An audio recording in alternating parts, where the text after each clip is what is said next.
Once upon a time, there was a young guy working in a factory. His mentor, an old technician, taught him to talk less, do more, and always improve his skills in every part of the factory's operations. 10 years later, the old man retired and the young man became a technician. He continued working with the same dedication and diligence. One day, he visited his mentor, looking unhappy. The old man noticed and asked what was bothering him. The young man sighed and opened up. "I've followed your advice all these years. I stay quiet, focus on my work, and have learned everything there is to learn. But I don't understand why the guys with less experience and skills are getting promoted, while I'm still earning the same as when I was your apprentice." The old man asked, "Are you sure you're indispensable to the factory?" The young man nodded. The old man paced back and forth, thinking. Then he said, "You should take a day off, using whatever excuse you need. It's time for you to take a break." The young man was surprised by this advice, but the more he thought about it, the more it made sense. He had thanked his mentor and quickly requested time off.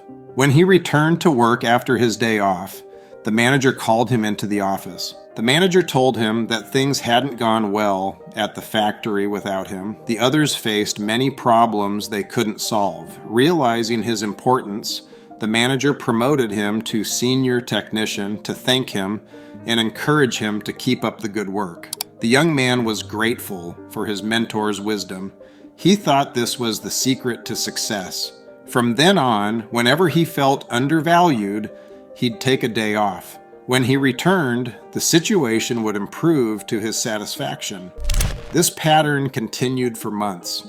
One day, the young man was shocked to find he was blocked from entering the factory.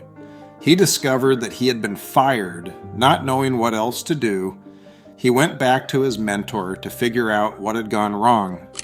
"Why did I lose my job?" he asked, hurt and confused. "Didn't I do everything you told me?" "You only heard half the lesson," the old man said, shaking his head. "You understood that people notice a light bulb only when it goes out, but you were so eager to apply this that you missed the second half."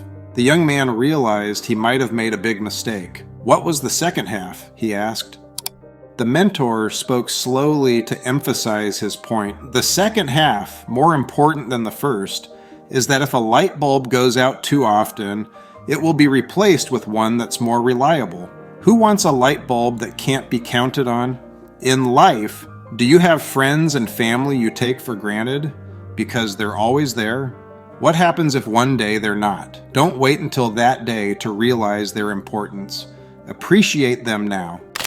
He continued, "Also, don't let yourself be taken for granted, but don't stop everything you're doing just because things aren't going your way. Find balance in life, and life will reward you with balance in return."